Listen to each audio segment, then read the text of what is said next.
இப்போ முருகன் யுகம் நடந்துட்டுருக்குங்க. அதாவது செவ்வாய் ஆட்சி வீடு. செவ்வாய்னா பூமிக்காரகன். இந்த பூமியோட ஆதிக்கம் இங்கே நிறைந்திருக்கு. அதான் முருகனை கோயில்களில் இவ்வளோ கூட்டம். முருகனை வழிபட்டு நல்ல விஷயங்கள் நடக்க இன்றைக்கி வீடு மனை வாங்க யோகா எல்லாம் கிடைக்கிது.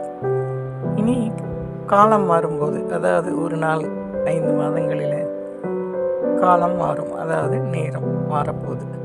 அப்போ பார்த்திங்கன்னா ராகுவின் கேதுவின் ஆதிக்கம் அதிகமாக இருக்கும். அப்போ நம்ம பார்த்திங்கன்னா ராகு பூஜை, கேது பூஜை. ராகுன்னா காளி அம்மன் சம்மந்தப்பட்ட கோயில், கேதுன்னா விநாயகர் சம்மந்தப்பட்ட கோயில். இந்த மாதிரி நாம் வழிபாடு செய்ய ஆரம்பிச்சிடுவோம். எதுவுமே இந்த காலத்தின் கட்டாயம். என்ன கட்டம் ஓடுதோ அதை வச்சு தான் இங்கே வாழ்க்கை. நம்மளாம் ஒரு கட்டம் போட்டு அதில் எழுதுறதில்லைங்க விதி. கண்டிப்பாக காலத்திற்கு தகுந்த மாதிரி தான் வாழ முடியும். எதையுமே நம்மளாம் ஒரு முடிவு பண்ணி செய்ய முடியாது. எல்லாமே இந்த காலத்தின் நேரத்தின் அடிப்படையில் தான் இருக்குது. காலம்